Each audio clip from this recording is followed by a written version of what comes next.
Yo, back at it again. Y'all know what time it is. Another reaction for the RC gang. Yo, we got a special reaction.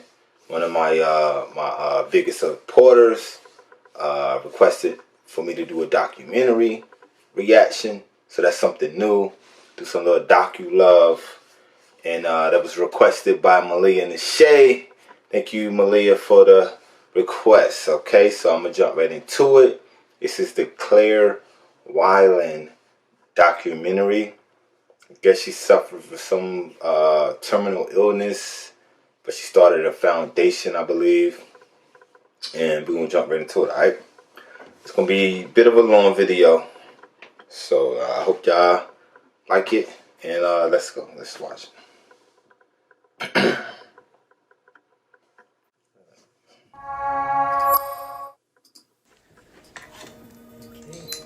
Down a little to your left.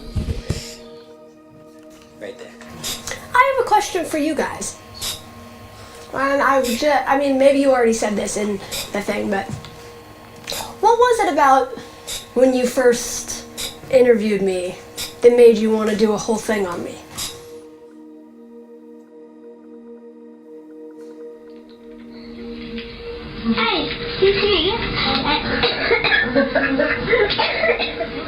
So when I was a kid, you always get asked like who your role models are, and I realized that there was no one that looked like me. There was no one really that was sick, that was a role model to me, that was doing something that was bigger than just their illness, right? The only thing I saw of people who were sick was St. Jude's commercials, you know, of little bald kids on the camera like smiling and saying give to the cause. That was it. What kind of life is that? What are we pretty much telling people who are sick?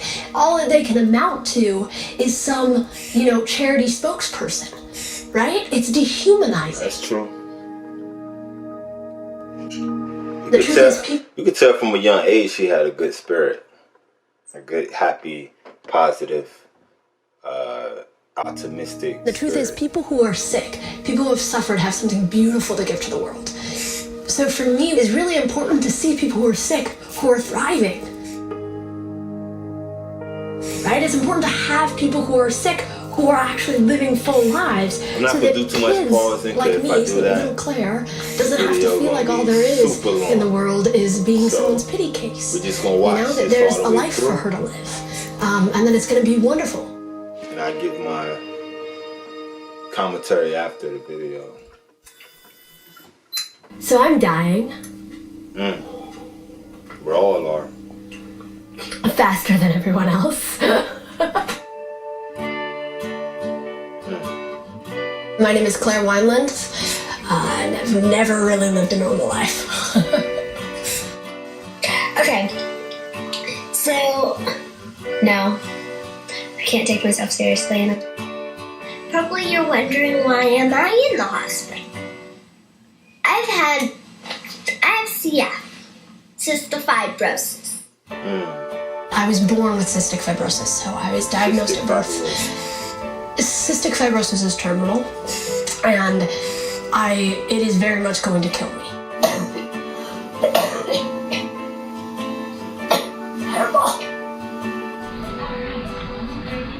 It is a genetic disease that causes an overload of mucus to accumulate in your body, which is disgusting. So it slowly causes your organs to malfunction and fail.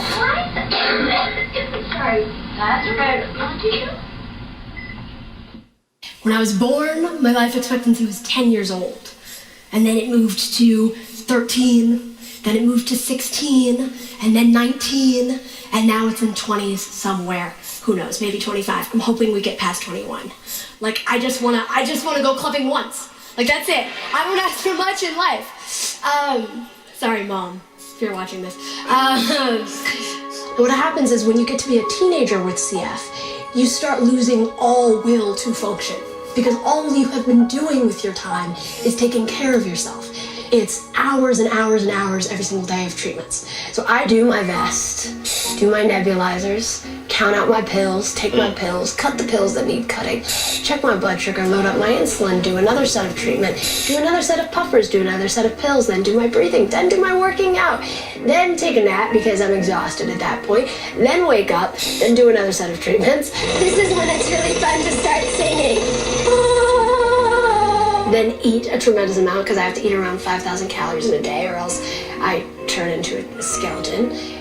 And pretty much that's the routine for the entire day. I'm back in the hospital. And I'm making this video from the hospital. I have been thrown in here for another couple of days. I've had 35 surgeries. I've spent a quarter of my life in the hospital. It's a very high maintenance disease.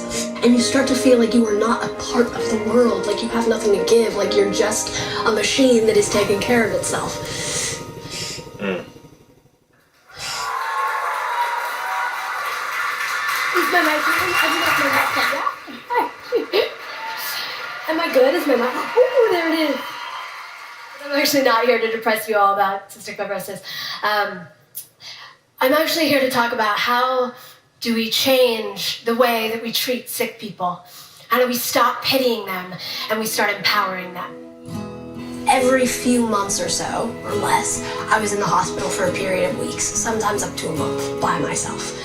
Both my parents worked full time and were trying to be able to kind of stay afloat, and so they couldn't come and visit me all the time, so they'd send like friends of theirs or people that they knew from the program or stuff like that, and they would walk in and there would just be this tremendous feeling of like pity that would enter the room, and like they would tiptoe in, you know what I mean, and like slowly sit down on a chair and like give me a look of like, how you doing? Meanwhile, I was having the time of my life. I would get plucked out of school, plucked away from tests and the school drama. I was put in my little bubble. I decorated my room, lounging on my like lounge area. I was okay. I was good. I was happy. I was going in the right direction, and I didn't understand why everyone felt so sorry for me all the time. I have lived the kind of life that all of you spend your entire lives running from. I've been sick and dying my entire life. And yet, I am so proud of my life. That's how innovation happens. Innovation doesn't happen because there's some person who's in a great circumstance and everything's going well and like, you know, and they just get on a roll and they make something for the world. Innovation happens, art happens because of suffering. Yep. And when we clamp down to that suffering, when we teach people who are sick, when you teach little 7-year-old me that because I'm sick, I don't have anything to give to the world, I don't have anything to create. When you pity people who are sick, you take away their power. Hi guys, it's Kirby. Welcome back to Pretty Unfiltered. Today's guest is Claire Wineland. You know her because she has her own YouTube channel. I love her channel because she brings a reality to people living with cystic fibrosis. A lot of times people are scared to talk about it to people that are living with it, and she just puts it out there, and she's really funny. Just how is this even possible? I pretty much want to break down some of the barriers that we tend to have with people who are sick, you know? They're not these other thing. They are a part of our world, and we live complex and interesting lives. So if you have any more questions, if anyone has any questions, if you all have any questions, leave it in the comments below, and I will make fun and interesting videos on them. I can't wait to hear from you guys. Are you filming? My main mission in life, I think, is to dignify people who are sick and to inspire them to actually live their lives fully while they're sick and not wait around for someone else to come and fix them before they're who they need to be. Right. Because you have to have a deep pride in your experience of life, in all of it, in the messiness and the beautiful parts of it. You have to have a pride in what you've been through, and you have to actually function in the world. You have to be something in the world. And by doing that, you have enough motivation to take care of yourself. Sorry. Bad allergies today. Okay, I'm gonna start at the beginning of the sentence. By actually wanting to be a part of the world and by having something to give to the world, you automatically inspire yourself to take care of yourself because you have something bigger that you're living for. The cure to illness isn't actually anything to do with being healthy, right? Fixing yourself when you're sick has nothing to do with being healthy or fixing your body. Fundamentally, what it has to do with is fixing the way that you view your part in society and in the world. Taking a big smile. All right. We're all just trying to not feel so alone and to feel like we have something that is worth giving. And people will see that. And people won't see you, they won't see your sickness, they won't see how you can't fall short of this standard. They'll only see what you're giving. And that has been the only way that I've gotten through. That's what's kind of led me to do everything that I've done. So, okay, sorry, focusing. This is very my song. inspiring. It's called Galaxies, and I hope you will enjoy.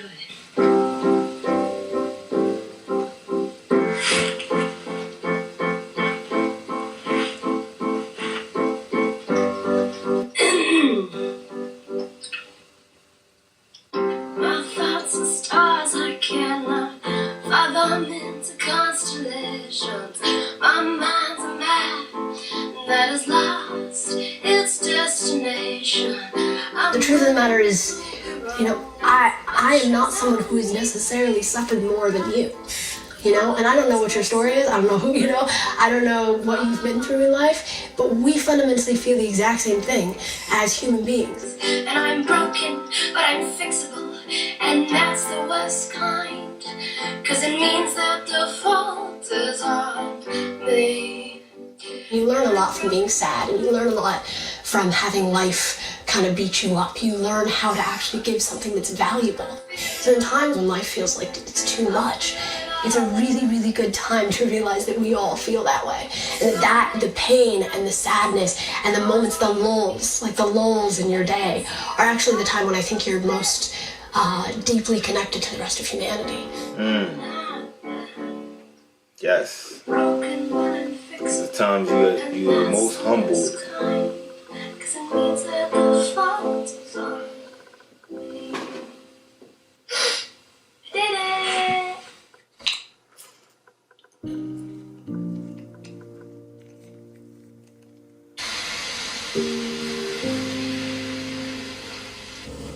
There's this notion that we go through life with that if we are just better, you know what I mean? If we just do more, if we just fix ourselves more, if we become better people, if we get healthy, right? Like that was what I always heard from the doctors. There was this never-ending conversation of once you're healthy, then you can live your life. Once you're healthy, then you'll be happy. What's up Once with you're that? healthy, Once you're healthy, you can live your life. No, you lived your life. Live your life because you only got one life to live, and we're all dying. We're all dying. Some are dying sooner than others, quicker than others, but we all going to meet that end. So you have to enjoy your life. It's crazy because we all suffer, we all struggle, and like she said, man, it's like when you struggling, you find ways to overcome that, and that's where innovation comes out of.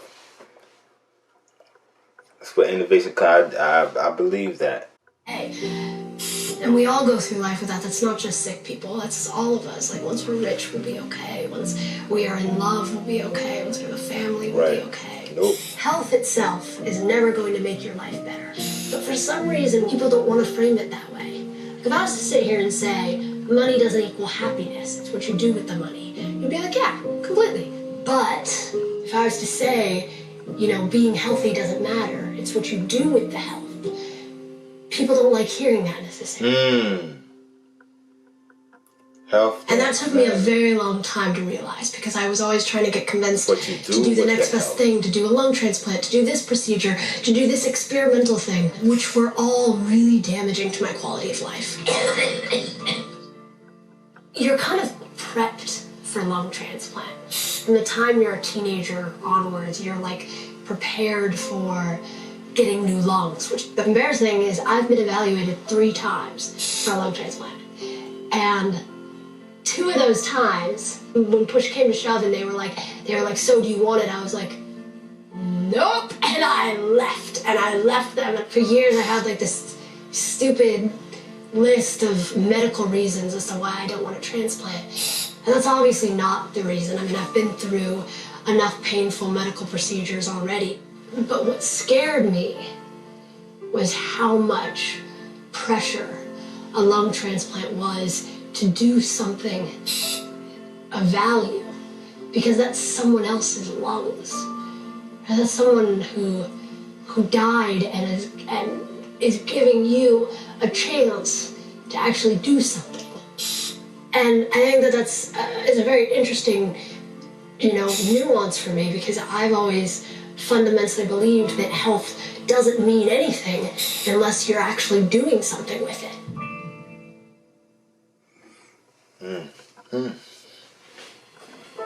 Most people go through life with the assumption that they are going to live into their 50s, 60s, 70s, 80s, 90s, 100s.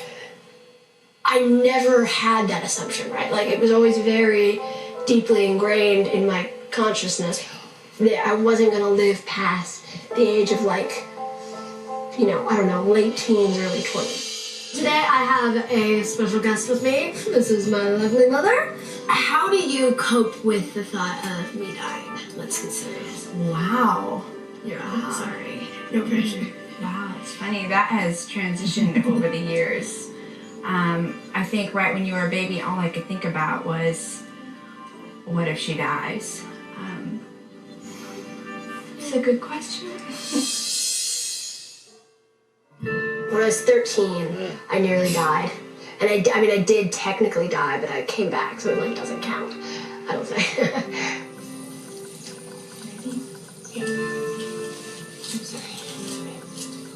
I went in for a routine surgery, and I got a blood infection afterwards, and I didn't know. And so it was around 2 days after the surgery, and all of a sudden I spiked a fever, and my oxygen saturation started to drop. And so then I started to feel it, and I'm like, hey, I can't breathe. And around an hour later, I went into full-blown lung failure. When you have CF, you have to have a close relationship to death. I deeply did not fear it. I remember the first 3 hours, it was really weird because I had this sudden epiphany. I was like, I'm dying. This is I'm in lung failure. This is my progression into death. I'm like, it's fine, I'm prepared for this. Because I had prepared my entire life for this. And then 4 hours into it, it stopped being funny, and it stopped being cute, and it stopped being interesting. And it started to be terrifying. I couldn't breathe. And I was literally suffocating while awake. I didn't want to be knocked out or unconscious. I thought that if I wasn't conscious, I wouldn't be able to have any kind of control over myself. Well, my mom was there, and I was looking at her, and I was like, I'm not okay, am I? She's like, I'm okay. But it was like this wave of terror washed over me. And I was mad at myself for being scared. And I was like, you're being dumb. Like, it's death, it's okay. It's like you knew this was coming. And after the terror, left, there was this grief, I grieved how much potential there was in me. And how much of that I didn't utilize in the time that I had. And I grieved it. It wasn't fear. It wasn't like, oh God, I don't want to die. It was like, wow, there is so much that a human being is capable of doing. And I won't be able to do that. And then, because they put me in a medically induced coma, and 3 weeks later, I came out of it, and I couldn't move, I couldn't sit up, I couldn't walk, I couldn't hold a fork. And in those months, that's when I created the foundation. Hey, this is me, Claire. As you know, we are starting Claire's Place Foundation, which is going to be basically to help other children and families with CF. Foundation came to me at a time where I was the sickest and the weakest and the most confused that I think I've ever been in my entire life. Isn't that so wonderful? I realized that I'd spent so much of my life trying to pretend that I wasn't sick and pretend that I hadn't gone through this crazy, different experience of life from everyone else. And I realized that where my power really lied is in the fact that I had gone through all of this painful stuff at such a young age, and I understood how incredibly important life was. For me, what purpose really meant was changing the conversation around someone who's sick, where they have to wait and wait and wait until the day that they're healthy before they do anything, to this notion that I could be exactly who I was in the moment, with all of my mess-ups and my failures and my pain and my complications, that I could be a sick person and still have something to give, still have a life worth living. And so in the months that I was recovering, I started to notice how many gaps there were in support for families whose kids were really sick in the hospital. When you're a parent of a CFR and your kid is dying, you want to be able to be there with them. But a lot of these parents don't have the support that they need to be able to be there with them. They have to go to work. They have to be able to pay their bills. They have to pay their car payments. I started to kind of see this need in the sick people community for some kind of financial support for when families are with their kids. And ever since the time I was a kid, and I think everyone has this experience, you're taught that someone else is going to do it, that there's someone else that knows more than you, that there's someone else that can do this better, that you're not there yet, you're not ready yet. And I realized that I can't spend my entire life waiting for someone to give me permission to live a life that I'm proud of. So I founded the Claire's Place Foundation. I'm going to hand over the microphone to Claire Wineland. It's really an honor to be here, and I'm trying to start a foundation and trying to give back. I was terrified for the first 4 years. We had no idea what we were doing, and I was only 13, and no one took me seriously, and I think that forced me to grow so much as a person. But it was amazing that once I started taking steps in the direction that I wanted to go, new opportunities popped up and more doors opened, and I made new connections, and it was insane. Hi, I'm Joe Manganiello. This is my friend Claire Wineland. Hey, Claire. I always had this image of when you find your passion and your moment, it's epic, and it never is. It's small, every single day decisions to show up and apply yourself. And that's what makes the most, impacting what you're doing in your life, is small, everyday decisions to show up.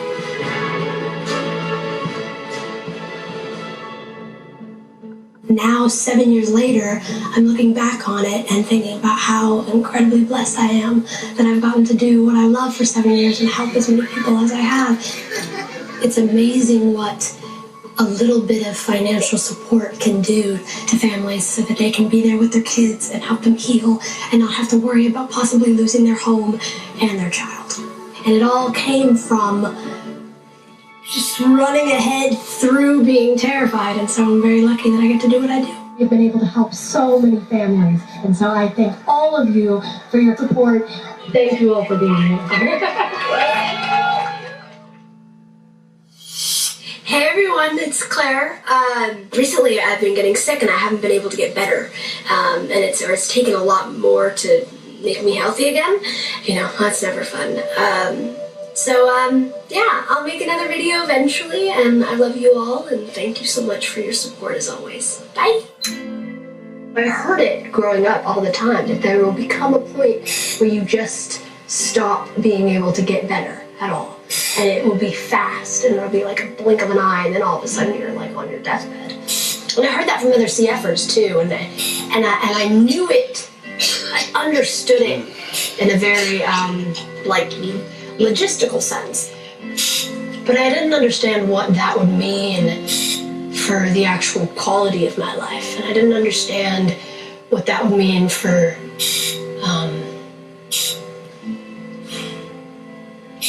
how that would affect,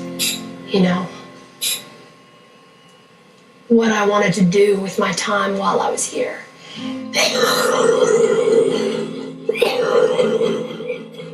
The truth is I have maybe a year and a half left. So last year, my lung function was around 35%, and now it's around 28 to 25%. So that means it's dropped 10% in a year. If things keep going the way they're going, I'll either be dead or I'll be bedridden or kind of incapable of doing much with myself. It's hard having your lungs fail, and it's hard having spent your entire life taking care of yourself and feeling that not work. And I've never wanted to lie to people and say that it's easy or that it's not really, really scary and really painful, because it is. And I always hate going into the cliche of it makes you feel how precious life is. But it makes you feel how special life is. Having to feel yourself die again and again and again.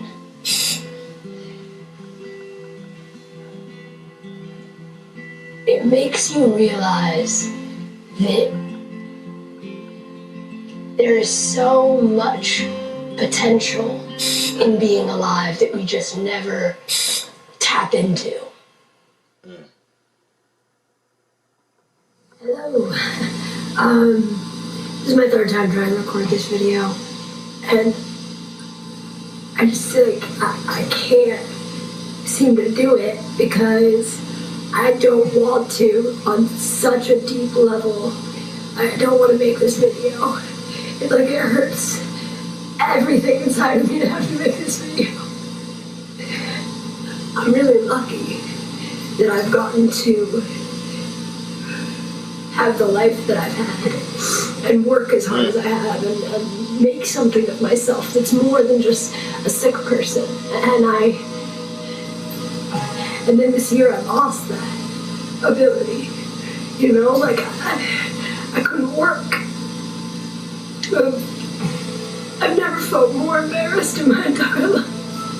And I think that there comes a point when you realize that if you're right, if you really think you have something to give in the world, then you have to do everything you can to put yourself in a position where you're able to give it.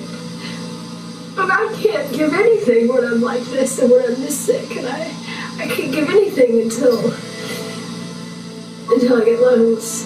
So, with all of that being said, and me being just horrendously depressing, I have a GoFundMe, and I need healers. I don't make any money on the foundation. I never have, and I don't ever want to.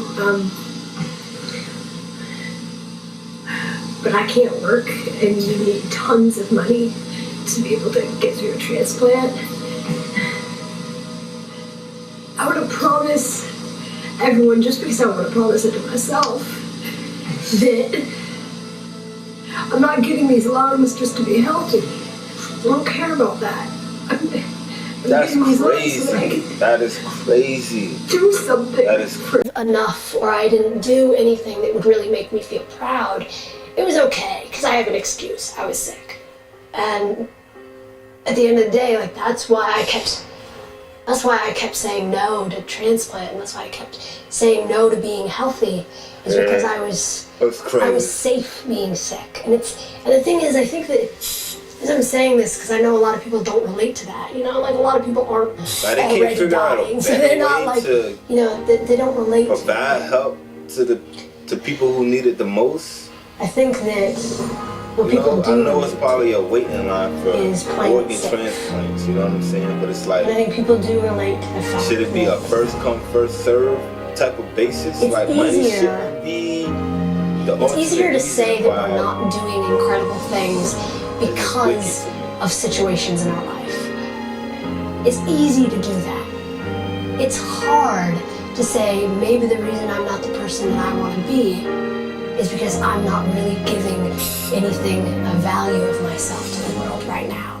Maybe the reason I'm not the person I want to be is because right now, in this moment, I'm not doing what I should be doing.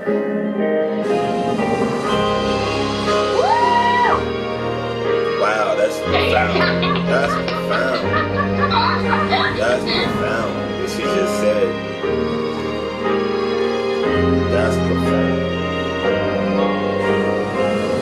I feel like choosing to get a lung transplant for That's me real. That's real. means choosing to experience a lot of Not pain doing what you and trusting that you're know gonna you should be doing. do something with Think you life. should be doing. That's when you feel lost. And about yourself? I don't think I've trusted myself for a long time, but I'm starting to. Wow. She killed that goal. I started sobbing when I started seeing the donations that were coming. It was all like $5, $10 donations. And we got to $200,000 with $10 donations. It's just mind-boggling to me. I don't have any words really to say how grateful I am. Like there's no way to describe it. Like it can't just, it's like it's way more than can be put into a video of like, thanks for donating guys, it's great. Like, you don't know. You have no idea what you did for us. How much you changed. Not just like what I can do, but you also took such a huge weight off of me that I just don't even know how to repay you. So, I guess let's do this. August 26th. It's 5:30 in the morning and I just got the call for new lungs. I'm literally just running around. I don't even know what to do. It's not even like, like I would think there'd be more nerves, but I literally just don't know what to do. What is one supposed to do? What do you bring to an event where you get new lungs? What are you supposed to pack? You know? Do I bring a nice pair of clothes? Like, I don't know. Okay. It's recording already. Oh, shit. Okay, wait, ready? Okay, go. Okay, here we go. We got that call at 5:30 a.m. We're heading to UCSD. Oh, that's a bad angle. To pretend my life will never end, and flowers never I feel like most of us go our entire lives with never really meeting ourselves. Like most of us will go our entire life with never really understanding or knowing who we fundamentally are. If I didn't have a relationship to death, really, and to what that actually looks like, what kind of person would I have been? You know what I mean? And what kind of person would I be? And that is very scary because I think everything good in my life has come from my sickness. And that's a terrifying thing to admit to someone, you know, because then what else is there? I think what it is that you can spend your entire life running away from yourself and running away from your own suffering if you blame it on circumstance. It's hard to blatantly sit here and say, I don't want to be healthy, because obviously I do. I want to be. It's kind of like when you're back against the wall. It's like and have the energy to fight. Do things again. You know, like it would be beautiful. But there is a really fine line between wanting something because of what you can give with that thing versus wanting it because you think it's going to make life better. Lower that. All right. You hold. One sec. Can I?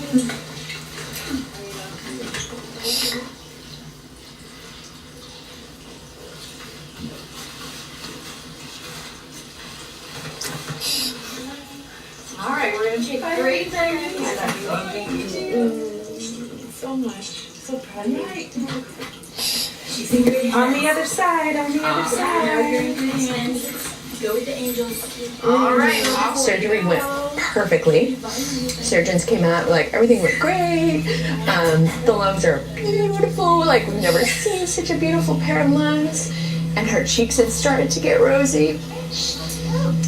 From the oxygen flowing, and we were so excited. It was a really beautiful experience until she had a complication of surgery, which was a stroke. She never came out of the anesthesia from the original surgery, so she didn't feel any pain. And we really were so expecting it to go great. She'd always been a beater of the odds. Many times in her life it was very dire. And she would just, come through. So I expected that to happen again. Her father and I were in the room with her. And we held her and said our goodbyes. And Wow. Like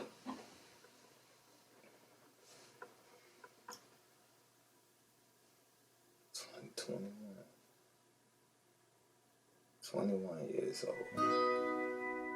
I just think Claire had this sense of larger than life perspective on life. We heard a lot of messages from people all around the world. Even people maybe without disabilities per se, but with maybe depression or feeling separated from the world. They identified with her message of, you know, we're all in this together, you know? You gotta make something beautiful of your life. Right. Claire Wineland passed away. She was 21. It felt like a new birth through her social media. I randomly found her YouTube. Everyone who listened to her speak be inspired by it and listen. She gives me a sense of peace in myself. And she reminded me every time I watch that video, like, that is me. I think she did that to millions of people. She always wanted to, which is to make a difference in this world. We all loved you so much. It's crazy. You know what I'm saying? I found her story, I just felt so inspired by it. I'm gonna miss you. I think she touched a lot of people with that message. So I'm very proud of her.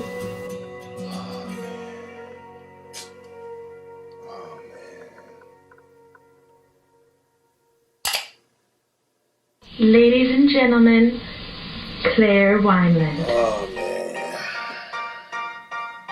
Hi, it's Claire. Hi, this is Claire. Hi, my name is Claire Wineland, and I'm going to share with you some of the ways that I like to stay positive. I think I was given CF so that people would hear me.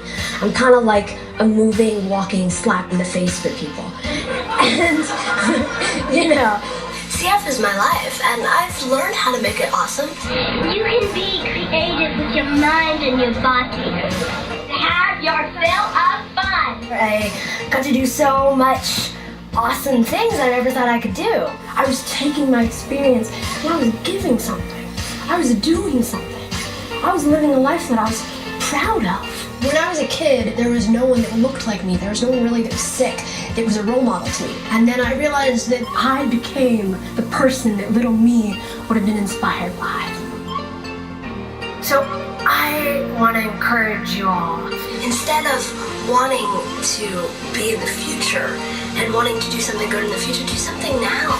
Maybe for once we should stop trying to get over our problems, trying to get rid of our problems, trying to jump through hoops to evade our problems. Maybe we should start using them, because they're one of the biggest gifts you will ever be given.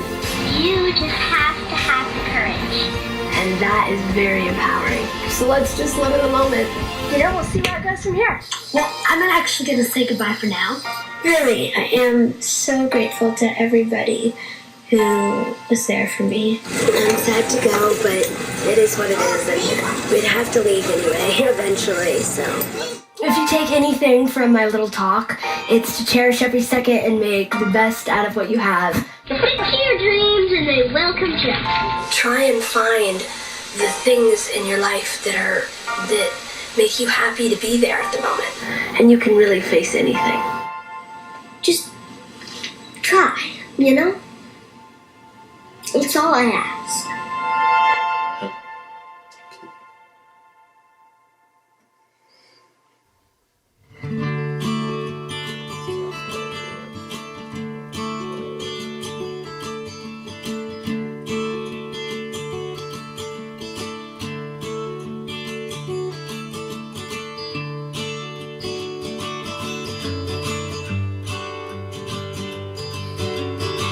I'm gonna drop some wisdom on your head right now, Mom.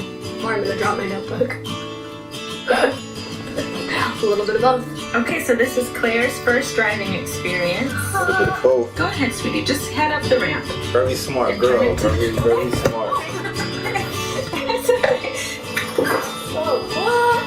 I cannot be trusted with camera.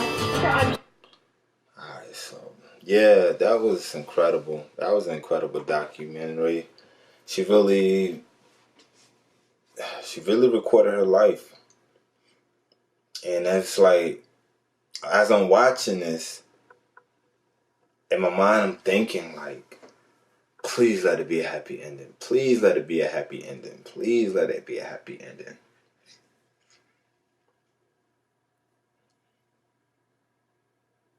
And then after you get, you know, the news of a complication, and you know, you get down about that, but then you realize, you know, there was a happy ending. Like, she touched a lot of people.